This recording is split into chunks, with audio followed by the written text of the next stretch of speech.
Welcome to the my YouTube channel. अगर आपको video अच्छे लगते हैं तो चैनल को सब्सक्राइब कीजिए। अगर सवाल में कोई समस्या होती है तो कमेंट बॉक्स में कमेंट कीजिए, उसका हम जवाब जरूर देंगे। और कल जैसे वीडियो हमने देखा वो बहुत ही अच्छी थी वीडियो। और आज हम अपने टॉपिक पे चलते हैं स्क्रीन पे। वेलकम स्टूडेंट, तो फाइनली नेक्स्ट वीडियो आ गया। Polytechnic third semester applied math third है, यानी कि थर्ड सेमेस्टर में जो पढ़ाने वाली मैथ है। चैप्टर फर्स्ट है आव्यूह मैट्रिक्स है। चैप्टर फर्स्ट यानी कि नाम क्या है, आव्यूह, ये मैट्रिक्स है। ठीक है, ये पार्ट क्या है, दो है। और ये इस पार्ट में हम क्या पढ़ेंगे, परिभाषा पढ़ेंगे और आव्यूह के कितने प्रकार होते हैं अच्छा से हम पढ़ेंगे। ठीक है, थोड़ा वीडियो आधे घंटे हो सकते हैं, आधे घंटे के, क्योंकि हम चाहते हैं कि ये पार्ट टू में जो आव्यूह के प्रकार है 12 यानी कि 12 टाइप्स हैं। ठीक है ना, तो हम चाहते हैं कि एक ही वीडियो में सारे टाइप्स बता दिए जाए, तो वीडियो लंबा हो जाएगा, कोई बात नहीं है। ठीक है ना, तो पार्ट वन बन चुका है, तो पार्ट वन पढ़ना भी बहुत ज़रूरी है। ठीक है, पता चलेगा कैसे आव्यूह होता है। ठीक है ना, तो इसका लिंक डिस्क्रिप्शन में दिया गया, तो आप डिस्क्रिप्शन में जाओ और वहाँ पे आप देखो पार्ट वन सिलेबस क्या है, वो भी उसका भी लिंक डिस्क्रिप्शन में दिया गया, उसको देखो अच्छा से। और उसके बाद हम चलते हैं अपने टॉपिक पे, क्या है, परिभाषा पढ़ेंगे और आव्यूह कितने प्रकार हैं और एक एक लाइन का परिभाषा देखेंगे और एग्जाम्पल देखेंगे। ठीक है, तो वीडियो को शुरू करते हैं और चलते हैं अपने टॉपिक पे। हाँ, अगर आप नए हो तो चैनल को सब्सक्राइब कर लीजिए, वीडियो अच्छा लगता है तो लाइक कीजिए, और कोई भी समस्या होती है तो कमेंट कीजिए। डिस्क्रिप्शन में व्हाट्सएप ग्रुप लिंक है, उसको ज्वाइन कीजिए, जिससे मैथ की कोई भी नोटिफिकेशन जल्दी से आपको मिल जाए। और पीडीएफ भी अवेलेबल होता है। ठीक है ना, सारे क्वेश्चंस के पीडीएफ भी मिल सकते हैं। ठीक है, और सार्थक की बुक है और इसमें एक से मान लेते हैं फर्स्ट चैप्टर में 1 से 36 क्वेश्चन है, तो सारे क्वेश्चन इस चैनल पे सॉल्व कराए जाते हैं। ठीक है ना, अगर आप यूट्यूब पे जाते हैं, कोई टॉपिक उठा के अगर नेट से यूट्यूब पे वीडियो खोजते तो मिल जाएगा, लेकिन सार्थक के सारे सोल्यूशन नहीं मिल पाएंगे। ठीक है ना, तो इस चैनल में आपको ये सारी चीज़ें मिलेंगे। तो चलिए वीडियो को शुरू करते हैं। ठीक है,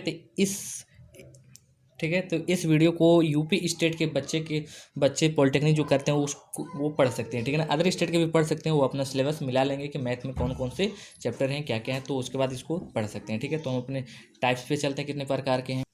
ठीक है, जैसे कि स्क्रीन पे दिख रहा है, तो हमने सारे जितने टाइप से एक जगह लिख दिए हैं। ठीक है ना, अभी आपको स्क्रीन पे फुल साइज पूरा एक साथ दिखेगा। ठीक है ना, तो आप उसको स्क्रीनशॉट भी कर लीजिएगा। ठीक है, तो पहले देख लेते हैं, थोड़ा थोड़ा करके जूम करके हम दिखा दे रहे हैं एक एक करके, बाकी सब एक साथ हो गया। ठीक है ना, उसके बाद हम एक एक का डिफिनेशन पढ़ेंगे और एग्जाम्पल देखेंगे। ठीक है, तो चलते हैं, वीडियो को शुरू करते हैं, थोड़ा जूम कर लेते हैं। ठीक है, फर्स्ट क्या होता है आव्यूह के टाइप में, फर्स्ट होता है स्तंभ आव्यूह होता है, यानी कि कॉलम मैट्रिक्स होता है। सेकंड पंक्ति आव्यूह होता है, यानी कि रो मैट्रिक्स होता है। ठीक है, क्षैतिज आव्यूह होता है। थर्ड हॉरिजॉन्टल मैट्रिक्स, यानी कि, और चौथा होता है ऊर्ध्वाधर आव्यूह, यानी कि वर्टिकल मैट्रिक्स। ठीक है, इन सारी चीज़ों को डिफिनेशन पढ़ेंगे और एग्जाम्पल देखेंगे आगे। ठीक है, पांचवा होता है वर्ग आव्यूह, यानी कि स्क्वायर मैट्रिक्स होता है। और छठा क्या होता है, छठा में दो टाइप्स के हैं। ठीक है ना, फर्स्ट सेकंड, यानी कि छठा का फर्स्ट क्या है, मुख्य विकर्ण आव्यूह, यानी कि प्रिंसिपल डायगोनल मैट्रिक्स होता है। और छठा का सेकंड क्या होता है उसको देख लेते हैं, कॉपी को थोड़ा उधर कर लेते हैं। ठीक है, ये क्या है, 6 नंबर का सेकंड है। ये क्या है, विकर्ण आव्यूह है, यानी कि डायगोनल मैट्रिक्स। वो क्या था, मुख्य विकर्ण आव्यूह था, ये क्या था, ओनली विकर्ण आव्यूह है। ठीक है, आगे चलते हैं। 7th नंबर का क्या है, अदिश आव्यूह, यानी कि स्कॉलर मैट्रिक्स है। 8वां क्या है, इकाई आव्यूह है, यानी कि इकाई आव्यूह या तत्समक आव्यूह इसको बोलते हैं। यूनिट मैट्रिक्स और आइडेंटिटी मैट्रिक्स दोनों कह सकते हैं। ठीक है ना, 9वां क्या है, शून्य या रिक्त आव्यूह, इसको अंग्रेजी में बोलते हैं जीरो आर नल मैट्रिक्स। ठीक है, 10वां क्या होता है, त्रिभुजीय आव्यूह होता है, यानी कि ट्रैंगुलर मैट्रिक्स। ठीक है, अब बात करते हैं 11वां का। ठीक है, तो 11 क्या है, उप आव्यूह है। ठीक है ना, इसको बोलते हैं सब मैट्रिक्स बोलते हैं। और ये 12 नंबर का क्या है, समान आव्यूह, यानी कि इक्वल मैट्रिक्स है। ठीक है ना, और ये सारे चीज़ें जितने भी 12 टाइप्स के हैं, ये इसको हम स्क्रीन पे दिखा दे रहे हैं, जैसे दिख रहा है स्क्रीन पे। ठीक है ना, आप इसको स्क्रीनशॉट कर लीजिए और अच्छा से आप इसको कॉपी कर सकते हैं या लिख सकते हैं। ठीक है ना, और नोट्स ले के बैठिए तो ज़्यादा बेहतर होगा, आप सवाल लिखते जाइए, समझते जाइए। ठीक है, तो अब चलते हैं एक एक टाइप को देखते हैं। ठीक है, और एग्जाम्पल समझते हैं। हमने इसलिए इसको सारे टाइप्स बताना बहुत ज़रूरी है, क्योंकि हर बार एक दो इसमें से आ ही जाता है। ठीक है ना, एक दो एग्जाम्पल में पूछ ही दे देता है और बोलता है कि इसका डिफिनेशन लिखिए, ये क्या है, तो अच्छा से लिख दीजिएगा। अगर ये सारे याद रहेगा, बहुत सिंपल है, सवाल में भी लगाने में कई सवाल आते हैं कि विकर्ण आव्यूह को यूज कीजिए या इकाई आव्यूह है, तो पता रहेगा तो भी चल पाएगा। ठीक है ना, तो हम चलते हैं अपने एक एक टॉपिक को देखते हैं। जैसे कि हमने फर्स्ट शेडिंग क्या डाल दिया है, स्तंभ आव्यूह, यानी कि कॉलम मैट्रिक्स। ये क्या होता है, हम पढ़ते हैं डिफिनेशन पहले। यदि किसी आव्यूह में केवल एक स्तंभ हो तो इसे स्तंभ आव्यूह कहते हैं। ठीक है, ठीक है, क्या है, यदि किसी आव्यूह में केवल एक स्तंभ हो, सीधे सिर्फ एक स्तंभ हो, तो उसे हम क्या बोलते हैं, स्तंभ आव्यूह कहते हैं। ठीक है ना, अस्तंभ अवयव कहते हैं। इसमें पंक्तियों की संख्या एक से अधिक हो सकती है, ठीक है। तो जैसे हम देख रहे हैं, दिखा दे रहे हैं आपको, ठीक है ना। एग्जाम्पल समझते हैं, मान लेते हैं ए इज इक्वल टू, ठीक है, इसको हम ऐसे कर दे रहे हैं। इसमें बोल रहा है केवल एक स्तंभ हो, तो हमें स्तंभ एक रखनी है, तो हम 1 2 3, ठीक है ना। ये इसमें स्तंभ कितने हैं, यानी कि कॉलम कितने हैं, एक ही है। इसको हम क्या बोलेंगे, टोटल को क्या बोलेंगे, C1 बोलेंगे, ठीक है। और इसमें रो कई हो सकती हैं, जैसे बोला इसमें पंक्ति की संख्या एक से अधिक हो सकते हैं। तो ये R1 हो गया है, ये R2 हो गया है, ठीक है, ये R3 हो गया है, ठीक है। तो इसमें हमें क्या करना है, सिर्फ एक स्तंभ वाली अवयव को क्या बोलते हैं, स्तंभ अवयव बोलते हैं,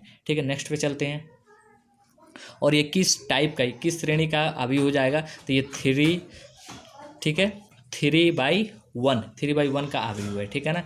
इसमें क्या है, 3 क्या है, रो है, और 1 क्या है, कॉलम है, ठीक है। आगे चलते हैं, ठीक है ना। सेकेंड क्या है, पंक्ति अवयव, यानी कि इसको बोलते हैं रो मैट्रिक्स। इसका डिफिनेशन क्या है, यदि किसी अवयव में केवल एक पंक्ति हो, पहले वाला में क्या था, केवल स्तंभ था। इसमें क्या है, यदि किसी अवयव में केवल एक पंक्ति हो तो उसे पंक्ति अवयव कहते हैं, ठीक है, यानी कि रो मैट्रिक्स कहते हैं। इसमें स्तंभों की संख्या एक से अधिक हो सकती है। एग्जाम्पल समझते हैं, जैसे मान लेते हैं हम ए इज इक्वल टू, इसको ऐसे कर दे रहे हैं 1 2 3, ठीक है, सॉरी कॉमा नहीं रहेगा, ठीक है ना।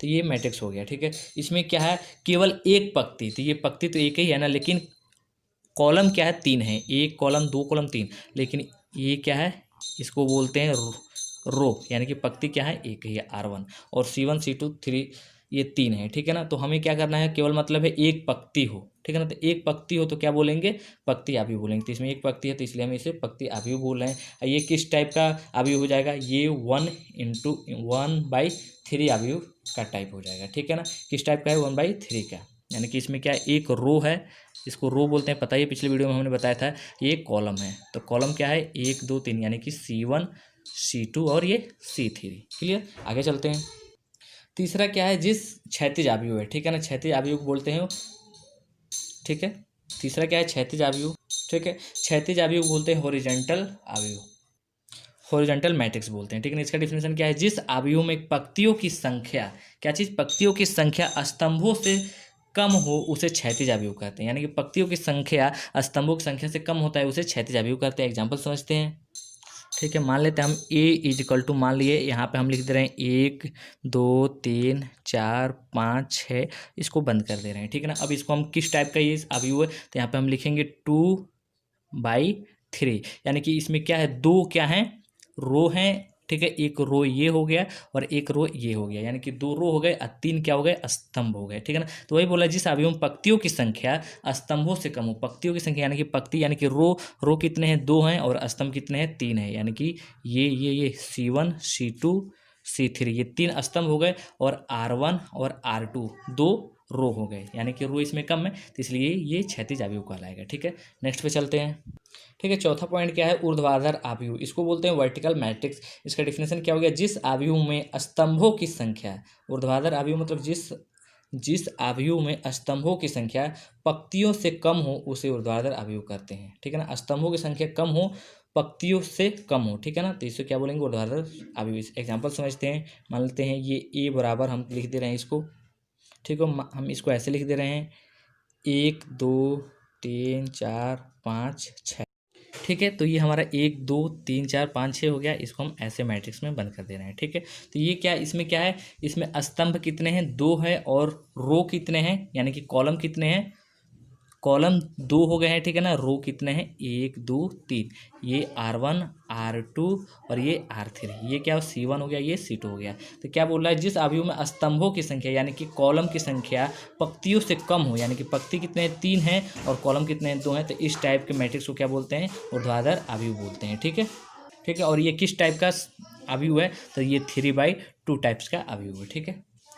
अब ये दिखने में वर्टिकल दिख रहा है, ये ज़्यादा हॉरिजॉन्टल ज़्यादा है, जैसे पिछले सवाल में क्या था ये देख लेते हैं, ठीक है। पिछले सवाल में ये 1 2, तो ये ज़्यादा चौड़ा दिख रहा था और वर्टिकल में कम दिख रहा था, तो इसलिए ये हॉरिजॉन्टल में ज़्यादा चौड़ा है क्षैतिज अवयव, ये वर्टिकल में ज़्यादा है तो इसलिए वर्टिकल अवयव, ठीक है,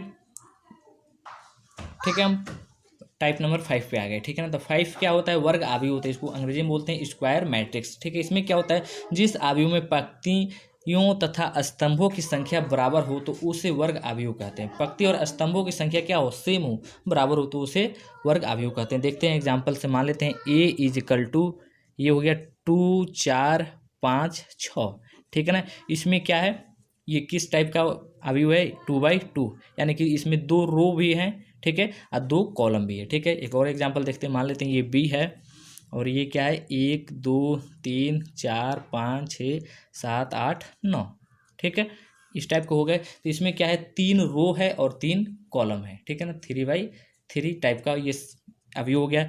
1 रो 2 रो 3 रो, ठीक है, R1 R2 R3। सेम ऐसे ही ये 3 ये भी है, यानी कि C1 C2 C3।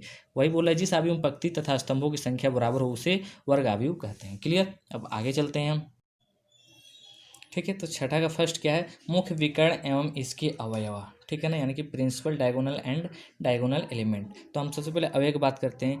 किसी अवयव के वे अवयव जिनके लिए आई और जे, ठीक है ना, आई बराबर जे हो तो उसे मुख्य विकर्ण के अवयव कहते हैं। आई क्या है, आई डोनेट करता है रो की संख्या को और जे डोनेट करता है स्तंभ यानी कि कॉलम की संख्या को, यानी कि हम लिख दे रहे हैं, ठीक है। आई मतलब होता है रो की संख्या और जे मतलब होता है कॉलम की संख्या, ठीक है। तो हम बात करते हैं, बोला है किसी अवयव के वे अवयव जिनके लिए रो और कॉलम की संख्या बराबर हो तो उसे मुख्य विकर्ण के अवयव कहते हैं, या उसके विकर्ण के अवयव कहलाते हैं, ठीक है ना, मुख्य विकर्ण के अवयव कहलाते हैं, ठीक है। तो हम एक एग्जांपल से समझते हैं और उसके बाद देखते हैं कि मुख्य विकर्ण क्या होती है। ये तो अवयव की बात हो गई, मुख्य विकर्ण क्या होता है उसको देखते हैं, ठीक है। तो मान लीजिए हमने कोई अवयव ए लिख दिया, ए इज इक्वल टू, ठीक है। तो अब इसमें विकर्ण क्या होता है, मुख्य विकर्ण क्या होता है, तो जो तिरछी रेखा के होते हैं यानी कि डायगोनल होता है उसको हम मुख्य विकर्ण बोलते हैं, ठीक है। तो हम एक ऐसी एक लाइन बना दे रहे हैं, ठीक है, जिससे आपको अच्छा समझ में आए। ये जैसे इतना, ठीक है, ये जो चीज़ें होती है, ये तिरछी जो चीज़ें होती है, ठीक है ना, ये 3/3 का अवयव है, ठीक है। तो इसमें क्या हुआ, ये चीज़ें इसको बोलते हैं मुख्य विकर्ण बोलते हैं, ठीक है ना, इसको क्या बोलते हैं, मुख्य विकर्ण बोलते हैं, ठीक। और इसमें इसकी पोजीशन क्या होती है, A11 होता है, ठीक है, ठीक है। इसकी पोजीशन क्या है, दो क्या है, इसको बोलते हैं A11 बोलते हैं, इसको A22 और ये A33 होता है, जो हम व्यापक समीकरण बताए थे पिछले चैप्टर में, उसी तरह का ये पोजीशन ये डोनेट करता है, ठीक है ना। तो इसको क्या बोलते हैं, विकर्ण, मेन मुख्य विकर्ण बोलते हैं, ठीक है। इसको मेन डायगोनल या प्रिंसिपल डायगोनल बोलते हैं। और अब ये जिस रेखा पे, ठीक है ना, इस रेखा में जितने एलिमेंट आते हैं इसको हम विकर्ण के एलिमेंट बोलते हैं, यानी कि विकर्ण के अवयव बोलते हैं, मुख्य विकर्ण के अवयव। तो हम बात करेंगे तो मुख्य विकर्ण के अवयव क्या है, 2 7 11 हो गया, ठीक है, ठीक है। तो एग्जाम्पल की बात करेंगे तो विकर्ण के अवयव होते हैं, ये जो तिरछी जो होती है, जो तिरछे में लाइन बनती है उसको क्या बोलते हैं, विकर्ण बोलते हैं, यानी कि विकर्ण के अवयव जिस रेखा पर रहते हैं उसे मुख्य विकर्ण कहते हैं, ठीक है ना, बात समझ में आया। विकर्ण के अवयव जिस रेखा पर रहते हैं उसे मुख्य विकर्ण कहते हैं, यानी कि ये मुख्य विकर्ण क्या हो गया, 2 7 8। अब हम बात करें कि मुख्य विकर्ण के अवयव कौन है, तो इस रेखा में कौन कौन से पढ़ रहे हैं, 2 7 और 11, ठीक है ना, 2 7 11 ये क्या है, विकर्ण के अवयव हैं। अब हम चलते हैं नेक्स्ट पॉइंट पे, ठीक है। और छठा का सेकंड क्या है, विकर्ण आव्यूह, ठीक है ना। तो इसलिए इसका डेफिनेशन क्या है, यदि किसी वर्ग आव्यूह में मुख्य विकर्ण को छोड़कर शेष सभी अवयव शून्य हो तो उसे विकर्ण आव्यूह कहते हैं, ठीक है। एग्जाम्पल समझते हैं, मान लेते हैं ए इज इक्वल टू, ठीक है, ए इज इक्वल टू, यदि किसी वर्ग आव्यूह में मुख्य विकर्ण को छोड़कर शेष सभी अवयव शून्य हो, मुख्य विकर्ण को छोड़कर, तो मान लेते हैं हम 3/3 का टाइप का अवयव ले रहे हैं, ठीक है। तो यहाँ पे हो जाएगा 1, तो ये हो जाएगा, ठीक है, लिख लेते, ठीक है, ये 0 0 और ये 2 रख ले रहे हैं, और ये 2 सॉरी ये 0 और ये 0 और ये 0 और ये 0 और ये मान लेते हैं 3, ठीक है ना। तो हमने क्या बोला, मुख्य विकर्ण जो होता है इसको, ये मुख्य विकर्ण है, ठीक है, ये मुख्य विकर्ण। तो मुख्य विकर्ण को छोड़ के बाकी सारे अवयव क्या हो, शून्य हो तो उसे विकर्ण अवयव कहते हैं, ठीक है ना, ठीक है, बात समझ में आया। ये सारी चीज़ें 0 हो, बस मुख्य विकर्ण हो तो उसे खाली क्या बोलते हैं, विकर्ण अवयव बोलते हैं। ये 3/3 का क्या है, मैट्रिक्स है, ठीक है। अब आगे चलते हैं, नेक्स्ट कॉपी थोड़ा ऊपर कर लेते हैं, ठीक है, 7वां नंबर, ठीक है, ठीक है।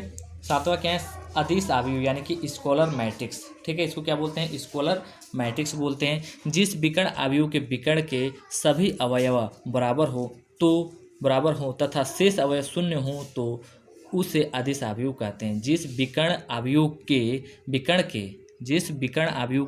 के सभी अवयव बराबर हों तथा शेष अवयव शून्य हो तो उसे अदिश आव्यूह कहते हैं। एग्जाम्पल के तौर पे मान लेते हैं ए, विकर्ण के सारे अवयव क्या हो, समान एक जैसे हो यानी कि सेम हो और बाकी चीज़ें सारे शून्य हो, उसे क्या बोलेंगे, अदिश आव्यूह बोलेंगे। तो देख लेते हैं, मान लेते हैं 1 हो गया, 0 हो गया, 0 हो गया, 0 हो गया, 1 0 0 0 1, ठीक है।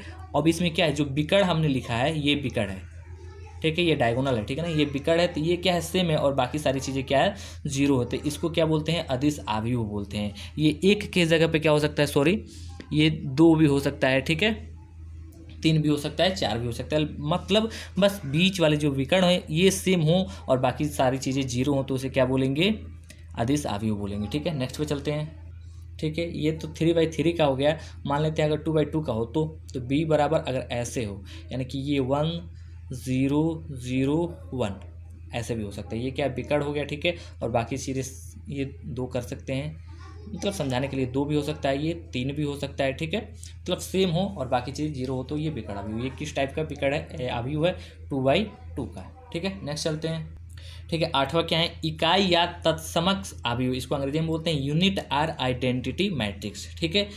इसमें डिफिनेशन क्या है, एक वर्ग आव्यूह हो, ठीक है, वर्ग आव्यूह अभी हमने पीछे पढ़ा है, ठीक है ना। एक वर्ग आव्यूह हो जिसमें, वर्ग आव्यूह मतलब क्या हो, स्तंभ और रो यानी कि रो और कॉलम सब की संख्या क्या हो, सेम हो तो उसके वर्ग आव्यूह बोलते हैं, ठीक है। तो एक वर्ग आव्यूह जिसमें मुख्य विकर्ण के सभी अवयव एक तथा शेष सारे अवयव शून्य हो तो इकाई या तत्समक आव्यूह कहते हैं, ठीक है ना। इसीलिए हम यहाँ पे 1 नहीं लिख रहे थे, ठीक है ना, 1 रखेंगे तो आप कन्फ्यूज हो जाओगे, ठीक है ना। तो यहाँ पे 2 2 तो अगर 1 हो जाएगा तो चेंज हो जाएगा, ठीक है। तो इसलिए एक वर्ग आव्यूह जिसमें मुख्य विकर्ण के सभी अवयव एक तथा शेष सारे अवयव शून्य हो तो इकाई या तत्समक आव्यूह कहते हैं। एग्जाम्पल से समझते हैं, ठीक है।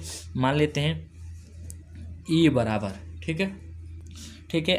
इकाई आव्यूह को हम हमेशा किससे लिखते हैं, आई से दिखाते हैं, ठीक है ना, आई से। तो ये कैसे हो जाएगा, ठीक है, देख लेते हैं। आई इजकल टू क्या बोला है कि वर्ग आव्यूह होना चाहिए, वर्ग आव्यूह मतलब रो और कॉलम सेम होना चाहिए। तो यहाँ पे हम 1 लिख दे रहे हैं, यहाँ पे 2 लिख दे रहे हैं, यहाँ पे 0 और यहाँ पे 1, ठीक है। तो इसमें क्या है, रो और कॉलम सेम है, ये 2/2, ठीक है, 2/2 का विकर्ण आव्यूह हो गया, ठीक है ना। तो इसको हम क्या बोलेंगे, इकाई आव्यूह, ये भी हो गया। अगर 3/3 का होगा तो कैसे होगा, देख लेते हैं। 3/3 का मान लेते हैं आई इजकल टू, ठीक है, 1 0 0 0 1 0 0 0 1, ठीक है, ये हो गया। ये किस टाइप का हो गया, ये 3/3, मतलब खाली इसमें जो विकर्ण है वो 1 हो और बाकी सारी चीज़ें 0 हो तो ये क्या कहलाएगा, इकाई या तत्समक आव्यूह। ये आप याद रखिएगा, इसका सवाल में बहुत यूज़ होता है, ठीक है ना, बहुत टाइप के आते हैं। जैसे दे देगा आई इजकल टू इतना या इकाई दे देगा तो सवाल में लगाना पड़ता है, तो इसको आप अच्छे से पढ़िए, ठीक है। नेक्स्ट पे चलते हैं, ठीक है। ये 9th हो गया। 9th क्या है, शून्य या रिक्त आव्यूह, ठीक है, एक सेकेंड, हाँ, शून्य या रिक्त आव्यूह इसको बोलते हैं जीरो आर नल मैट्रिक्स, ठीक है ना। तो इसमें क्या है, यदि किसी आव्यूह के सारे अवयव शून्य हो तो उसे शून्य या रिक्त आव्यूह कहते हैं। एग्जांपल समझते हैं, मान लेते हैं ए इजकल टू क्या है, ए इजकल टू 0 0 0 0, ठीक है, ये 2/2 का मैट्रिक्स हो गया। सारे अवयव क्या है, शून्य, तो इसे नल या जीरो मैट्रिक्स कहते हैं। या ए बी इजकल टू मान लेते हैं 3/3 का है, ठीक है, तो 0 0 0 0 0 0 0 0 0, ठीक है ना, ये 3/3। इसमें भी क्या है, सारी चीज़ें शून्य है तो ये शून्य या रिक्त आव्यूह कहलाएंगे, ठीक है। नेक्स्ट पे चलते हैं, ठीक है। अब क्या है, पॉइंट नंबर 10 टाइप क्या है, त्रिभुजीय आव्यूह यानी कि ट्रायंगुलर मैट्रिक्स। ये क्या होता है, इसको हम देख लें, डिफिनेशन क्या है। यदि किसी वर्ग आव्यूह में मुख्य विकर्ण के ऊपर अथवा नीचे के सभी अवयव शून्य हो, यानी कि जो मुख्य विकर्ण होता है उसके ऊपर और नीचे के सभी अवयव क्या हो, शून्य हो तो उसे त्रिभुजीय आव्यूह कहते हैं। क्लियर, ठीक है। अब आगे देखते हैं, दो या तो ऊपर शून्य हो या तो विकर्ण के नीचे शून्य है तो उसे हम क्या बोलते हैं, त्रिभुजीय आव्यूह बोलते हैं। ये इसके 2 प्रकार होते हैं, ठीक है ना, उच्च त्रिभुजीय आव्यूह और निम्न त्रिभुजीय आव्यूह, ठीक है। तो आव्यूह पहले समझ तो लेते हैं क्या होता है त्रिभुजीय आव्यूह, ठीक है। मान लीजिए ये कोई मैट्रिक्स हो गया, ठीक है ना, और ये क्या हो गया, ये हमारा विकर्ण है, डायगोनल है, तो इसके नीचे अगर 0 है, ठीक है, तो भी ये क्या कहलाएगा, त्रिभुजीय आव्यूह कहलाएगा, ठीक है ना। अगर ये मान लेते हैं एक ये है, ठीक है, तो इसके ये इसमें देखते हैं क्या है, ठीक है, सॉरी, ये क्या है, ये सारी चीज़ें, ठीक है, क्लियर। ठीक है, ये क्या है, ये डायगोनल हो गया, और डायगोनल के ऊपर की सारी चीज़ें क्या है, जीरो है, तो ये भी क्या हो जाएगा, त्रिभुजीय अवयव हो जाएगा। ठीक है, क्लियर। अब हम बात करते हैं, इसमें दो टाइप होते हैं, उच्च त्रिभुजीय अवयव होता है और निम्न त्रिभुजीय अवयव होता है। ठीक है, तो ये क्या क्या होते हैं देख लेते हैं। उच्च त्रिभुजीय अवयव कब होगा, जब किसी डायगोनल के या किसी विकर्ण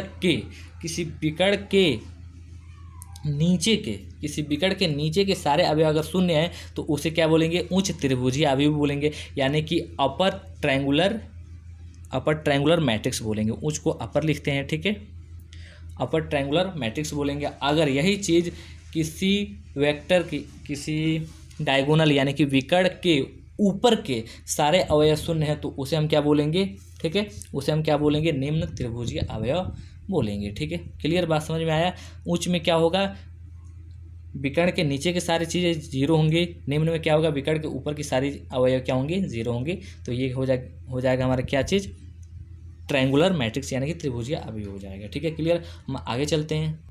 ठीक है, 11 नंबर का क्या है, उप अवयव यानी कि सब मैट्रिक्स है। ठीक है, सब मैट्रिक्स का डिफिनेशन क्या है, किसी अवयव के कुछ पंक्तियां या कुछ स्तंभों को छोड़ने से प्राप्त अवयव को उप अवयव कहते हैं। यानी कि कुछ पंक्ति को छोड़ दे या कुछ स्तंभों को छोड़ दे तो उस छोड़ने के बाद जो बचता है उसको क्या बोलते हैं, उप अवयव बोलते हैं। मान लेते हैं कोई मैट्रिक्स ए है, ठीक है ना, ये हमारा मैट्रिक्स हो गया 1 2 3 4 और 4 6 7 8। ये किस टाइप का मैट्रिक्स है, इसमें 2 रो हैं तो 2 रो पहले लिखा जाता है और कॉलम कितने हैं, 1 2 3 4, यानी कि ये 2/4 यानी कि 2/4 टाइप का ये मैट्रिक्स हो गया। ठीक है ना। अब हम उप अवयव कैसे बोलेंगे, मान लेते हैं 1 और 2 5 6 को हम ले रहे हैं और बाकी छोड़ दे रहे हैं, तो इसको छोड़ने के बाद यही बचेगा 1 2 5 6 हम ले लिए और बाकी छोड़ दिए, तो ये क्या चीज़ हो गया, ये उप अवयव हो गया। या हम 3 4 7 8 को ले रहे हैं, 3 4 7 8 को, ये उप अवयव हो गया। ठीक है, या खाली हम 1 को लेंगे तो ये उप अवयव हो गया, या 2 को हम खाली ले तो उप अवयव हो गया, या 1 2 3 5 6 7 इन सब में से 1 2 3 4 5 6 7 को हम ले लिए तो भी ये क्या होगा, उप अवयव कहलाएगा। ठीक है, क्लियर, तो समझ में आ गया होगा। ठीक है, नेक्स्ट टॉपिक चलते हैं और लास्ट टॉपिक 12 नंबर का टॉपिक क्या है, समान अवयव। ठीक है ना, समान अवयव यानी कि इक्वल मैट्रिक्स होता है। ठीक है ना, तो इसमें दो पॉइंट को देखना होता है। दो अवयव समान कहे जाते हैं यदि, कब कहे जाते हैं समान है, जब फर्स्ट पॉइंट वे समान क्रम में हो, एक समान क्रम में हो, यानी कि 3/3 हो या 2/2 हो या 4/4 हो, इसको ऑर्डर बोलते हैं, यानी कि समान ऑर्डर में हो। दोनों अवयवों के संगत अवयव बराबर हो, दोनों अवयवों के संगत अवयव मतलब बराबर हो। जैसे कि ये क्या है, 2/2 है, ठीक है, ये भी 2/2 है, और ये क्या है, ये भी 2/2 का मैट्रिक्स है। ठीक है ना, और जो अंदर के एलिमेंट है वो भी क्या होने चाहिए, सेम होने चाहिए। जैसे 1 2 3 4, 1 2 3 4, ये दोनों चीज़ें सेम है। अगर ये इन दोनों पॉइंट को जो प्रूफ करता है या जो शो करता है वो क्या कहलाएगा, समान अवयव यानी कि इक्वल मैट्रिक्स। और इस बिना पे हम कह सकते हैं क्या चीज़, A बराबर B। क्लियर। अब हम फाइनली हम सारे टॉपिक्स पढ़ चुके, वीडियो थोड़ा लंबा हो गया, कोई बात नहीं है, एक साथ सारी चीज़ें बताना ज़रूरी था। ठीक है ना, तो हाँ, अब इसके बाद से हम क्या पढ़ेंगे, जोड़ घटाना गुणा भाग, जो मैट्रिक्स के जोड़ घटाना गुणा भाग है उसको पढ़ेंगे, एग्जाम्पल से बहुत अच्छे से समझेंगे। ठीक है ना, और कई सवाल भी लगाएंगे जिससे ज़्यादा क्लियर हो जाए, और उसके बाद पर्सनालिटी के सवाल हम शुरू कर देंगे। ठीक है, तो आप नए हो तो चैनल को सब्सक्राइब कर लीजिए, अगर कोई समस्या तो कमेंट कीजिए और लाइक करो यार, जिससे पता चले कि हाँ सही है। ये वीडियो 2-3 घंटा लगा हुआ है तो आधे घंटे का वीडियो तैयार हुआ है। ठीक है ना, बहुत मेहनत से पढ़ाया जाता है। ठीक है, तो आप शेयर करो, शेयर करने में तो पैसे लगते नहीं हैं, और सब्सक्राइबर थोड़े कम हैं, आप सब्सक्राइब करो नए हो तो। Thank you for this watching video. Next दूसरे वीडियो के साथ दोबारा मिलते हैं। Thank you for watching my video. यदि आपको लगता है कि यह वीडियो आपके लिए हेल्पफुल है तो जुड़े रहिए हमारे चैनल से और इसी तरह वीडियो को देखते रहिए। यूट्यूब पे पहली बार हम आपके लिए लाए हैं आपके कंप्लीट सिलेबस और सभी प्रकार के सभी क्वेश्चंस के संपूर्ण हल, जैसे कि 6 से 8 तक मैथ प्लस इंग्लिश, 9 से 12 तक math plus English, specially polytechnic all branch की मैथ। और इन सब के लिए आपको सिंपली प्लेलिस्ट में जानी है और चैनल के प्लेलिस्ट में जाके आपको अपनी ब्रांच सेलेक्ट करनी है और वीडियो को सारे देखने हैं, और अंत में चैनल को सब्सक्राइब कीजिए और अपने दोस्तों से चैनल को सब्सक्राइब कराइए। तो मिलते हैं अपने अगली वीडियो के साथ, अब तक के लिए बाय बाय, टाटा, सलाम, नमस्ते और सत श्री अकाल।